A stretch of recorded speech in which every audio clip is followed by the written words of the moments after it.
Hello people, and welcome to the list of games I've completed this year. These are the 14 games where I reached the credits. I'm happy to say that 4 of them were even released this year, so I'm not totally behind. If you want to skip around only to the games you're interested in, I've put the timestamps in the description. Let's go!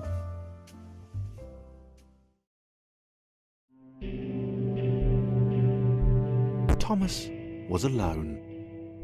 Wow, a weird first thought to have. The first is Thomas Was Alone, a game you probably already know a little bit about because I was late to the Thomas Was Alone party, 7 years late in fact. You play as different sized squares and rectangles, platforming through levels, while a narrator tells you the story of the squares and gives bits of personality to each. Chris took an immediate and deep dislike to the skinny red rectangle. Who the hell did this Thomas think he was? It's a great example of getting lots of mileage from a few basic mechanics. One character jumps higher, one skinnier and can get into smaller spaces, or one floats, for example. What fell apart a bit for me though, was that the story was a bit hard to follow, especially towards the end. Suddenly a new batch of characters are introduced, so it's hard to know who's who and keep track of names and locations anymore. Aside from that though, I had a great time with it and I'm glad I finally played it.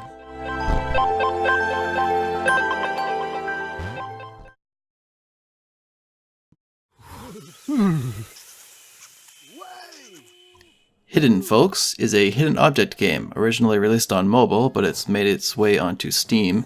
I picked it up to play with my 4-year-old nephew actually, and it's the first computer game I introduced him to. I thought it would be a good match. It's not a demanding game, and it only moves at the pace you play it. You click things, you drag things, and see how people and objects react to try and find one of the many objects you're looking for in each level. The art is hand-drawn, and every sound effect is actually a human making that sound. So it brings a surprising amount of personality out. On my own time, I 100% completed every level, but wow, you really need a walkthrough to do it. Some levels are huge and hide objects so well that it's really not worth the time to find everything on your own. But Hidden Folks will forever be known by my nephew as what he calls the hide-and-seek game.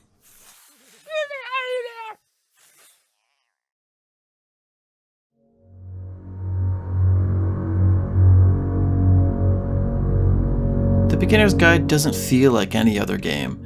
It's made by Davey Reedon of the Stanley Parable fame, and it takes you through numerous little prototype games made by Davey's game developer friend Coda. Today, I'm going to tell you about a series of events that happened between 2008 and 2011. Throughout the different prototypes, Davey, speaking as himself, tries to work with you in understanding what each little game must mean, and therefore what type of person his friend Coda is.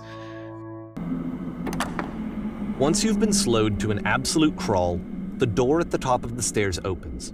So why, if Coda's not showing these games to anyone, why bother opening the door at all? I first watched an entire playthrough on YouTube from Sips, and you see his expression there? That's what the game feels like. The Beginner's Guide is such an intimate game. It doesn't feel like the game is talking to you. It feels like you're actually having a conversation with Davey, getting to know him as a person. It feels like you're an outsider, a voyeur, being told someone else's secrets by a mutual friend when you know you're not supposed to know these things.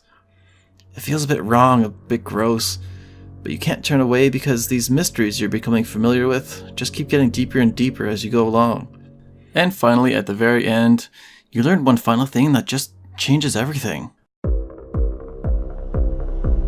I wanted to discuss it a little bit here, but decided not to ruin it. It's amazing. It leaves you with more questions than it tried to answer. The game's Wikipedia page even has a whole section on interpretations, and Davey has deliberately said that the game is open to interpretation and he refuses to talk about its meaning. YouTube theories are plenty about what is real and what is fake, and even what part you as a player are taking in playing the game. It's pretty amazing. Just play it. And because there's this dark area between the doors, a space between spaces, before you move on, you get to pause. Just for a moment, a few seconds to reflect on and let go of the events that led you here.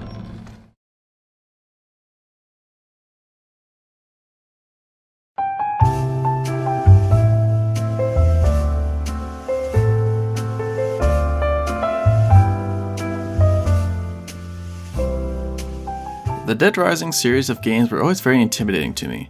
One thing I hate in games is a timer. I hate being put under the pressure of a clock. You can only have fun for 30 minutes, or you better finish doing this thing before time runs out or you'll arbitrarily fail. Just let me have fun. But I gave Dead Rising 2 a chance and was glad I did. The story is purposefully campy and tropey, so it wasn't that interesting, but it's still just fun running around them all and killing Zambos. Killing them with a whole bunch of different types of weapons isn't even the clincher for me. I just like killing them. The only thing that kept me going was the sense of collecting all the possible survivors you can meet in the mall. I loved having the wiki page of survivors open and making sure I didn't miss anybody. I got that collection feeling. In the end, I managed to save every single person except for 3, but, you know, close enough.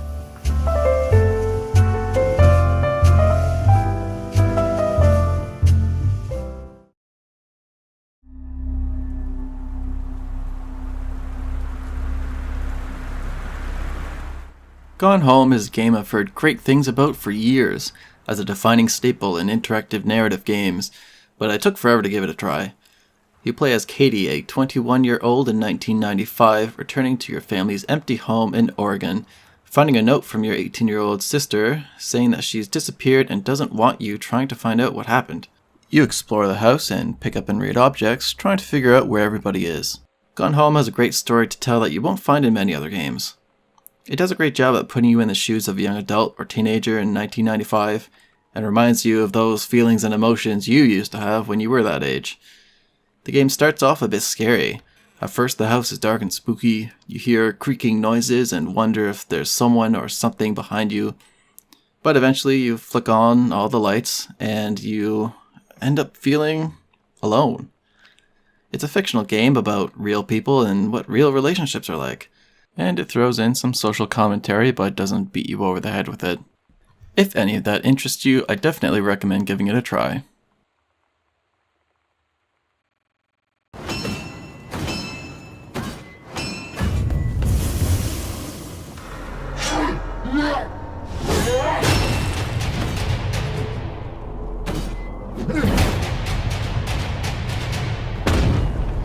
A genre of games I love is boss battlers. I love the feeling of being small and fighting something huge, chipping away at its health while dodging attacks to loud epic music, and Jotun has that.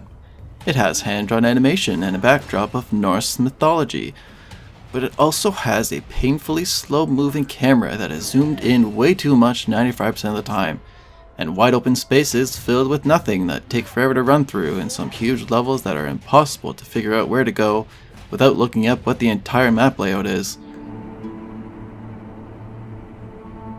When you finally get to where you're going though, the bosses are cool and different, and some can actually be pretty challenging. I just wish that there was less downtime in between them.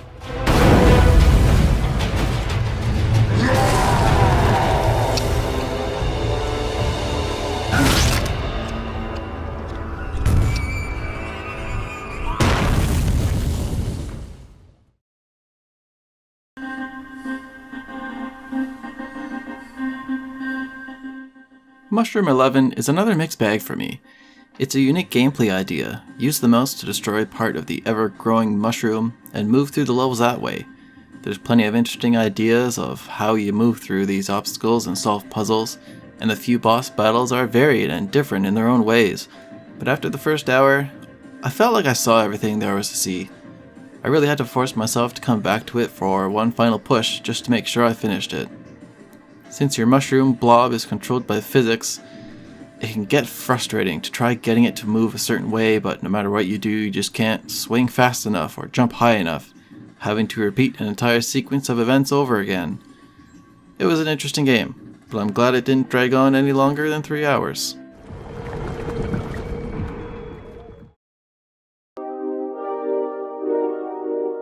Next up, Subsurface Circular. Remember Thomas Was Alone? It's made in part by the same guy, Mike Bithell. Subsurface Circular puts you in the shoes of a robot detective, hearing news of missing robots and growing human-robot resentment while riding the underground subway beneath the human city above. The entire game takes place on the subway, talking to other robots, trying to figure out clues, and making choices about how you respond to others. The story is interesting and has a couple twists and turns as you sleuth about, and it lets you make the final choice of how you want to resolve everything in the end. It's a great example of something small but highly polished. It's clean, it's animated, it looks and sounds great. It was a fun ride on the Subsurface Circular.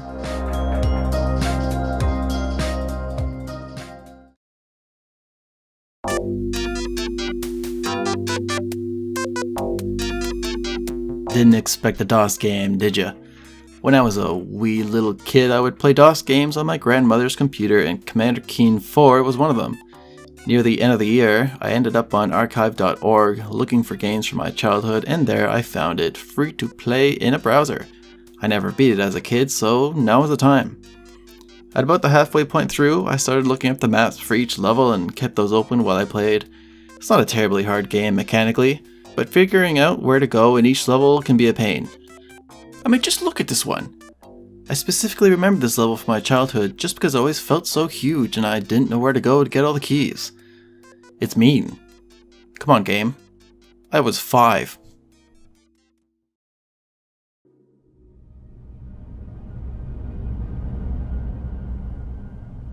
The Room and its sequels are atmospheric puzzle games where you tap and swipe to open mystical magical puzzle boxes of magic and mystery.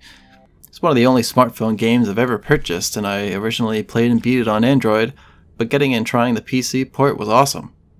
I'm super impressed with how they translated touch controls so perfectly to a mouse, it just works. The game looks great visually and the music sets an eerie, but not scary mood. The story is a bit convoluted and hard to follow, but it remains a fun mystery and still gives you enough pieces to put together if you're interested. Seeing how small, intricate mechanisms unfold and unwind before you is always super interesting to watch. It makes me want to build an actual electronic enhanced puzzle box of my own in real life with magnets and NFC chips. One of the physically possible ones. I don't have access to any of that magical cross-dimensional stuff.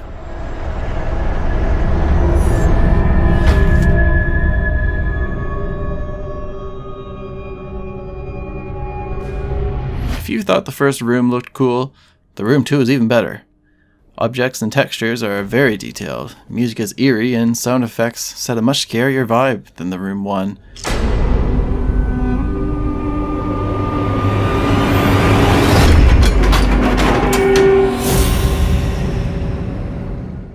The puzzles are clever as always, and the environments are the best yet. I particularly liked the boat and seance levels. The story is still a bit convoluted and hard to follow, but it sets itself up for the sequel. Again, I originally beat it on mobile, so my playthrough was a bit quicker the second time around on Steam, but expect to get more than 2 hours out of it and enjoy every minute.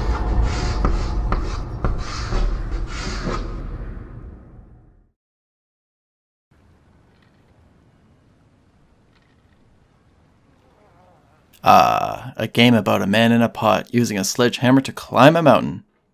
Made by Bennett Foddy, the creator of Quap, Gerp, and Clop. He's taglined the game as a game that he made for a certain kind of person. To hurt them. And hurt me it did. Getting Over It is the type of game that gives you a sweaty, cramped hand and burning forearm after the first 15 minutes of playing, but you keep playing anyway because it's just too fun. Every second you finagle your mouse around trying to get anywhere is a second mastering this extremely weird and non-transferable skill of being able to move a pot-bound man through a surreal, impossible environment with nothing but a hammer. The first time beating it took me 4 hours and 46 minutes. When I tweeted out about finishing the game, I swore that I would never do it again, but that I still enjoyed the ride. But there's something so alluring about playing that it drew me back the very next day to beat it again. This time in only 53 minutes. They want to burn through it quickly, a quick fix for the fickle, some tricks for the clicks of the feckless. But that's not you, you're an acrobat. You could swallow a baseball bat. Shaving nearly 4 hours off the completion time between my first and second run just goes to show this incredible sense of growing you feel as a player when you do finally beat it. The fun in this game is mastering it against yourself, and against what you at first believed to be ridiculous controls. Oh, you just lost a lot of progress. That's a deep frustration, a real punch in the gut. The game promises a special ending secret when you complete it, and it's a cool idea once you get there. Much better than the ending of Curiosity. Yeah, remember that one?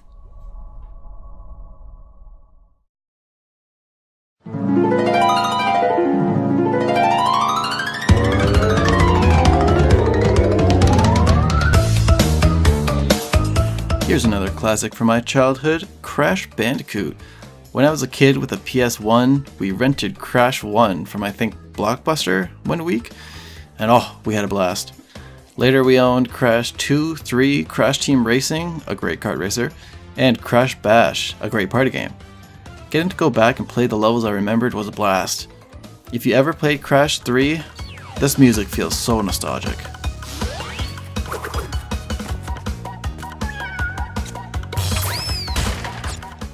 All three of the first games are included, so it's interesting to see how they changed over time. For example, it took them 3 tries to really nail down the level select screen.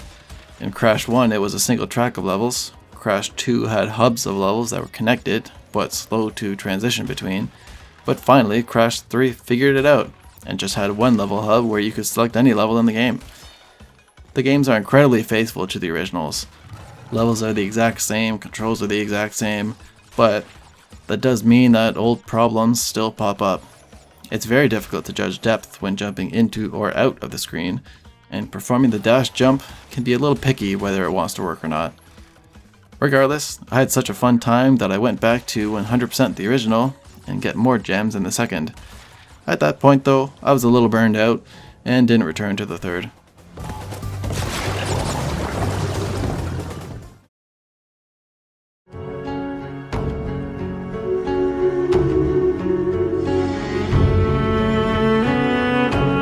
The last game I finished this year, Brothers: A Tale of Two Sons, is a great short story type of game where you control a pair of brothers simultaneously, one on each joystick. You move them through a Fable-type fantasy world, working together to try and reach the Water of Life so that you can save your dying father. Gameplay never gets boring over its 2.5-hour runtime because you're constantly doing new things in new places. You're avoiding an aggressive dog on a farm, or carrying a pipe through a cavernous mine, or swinging ledge to ledge across a mountain cliff. The different ways that the two brothers can interact together to get through the environment repeatedly made me think, wow, that's clever. The story happens to be pretty good too, and not only the main plot. Brothers rewards you to take the opportunities it gives to get off the critical path and do a short side task, releasing a caged bird so that you can later find it returning with its mate, or helping baby turtles meet up with their mother. There's a good number of short side story beats that feel good and emotional in their own way. Finally, it gives you a great sense of scale and really makes you feel small in this fantasy world. You'll frequently see some far off place in the distance, only to eventually be there running around. In that way, it lovingly reminds me of Eco.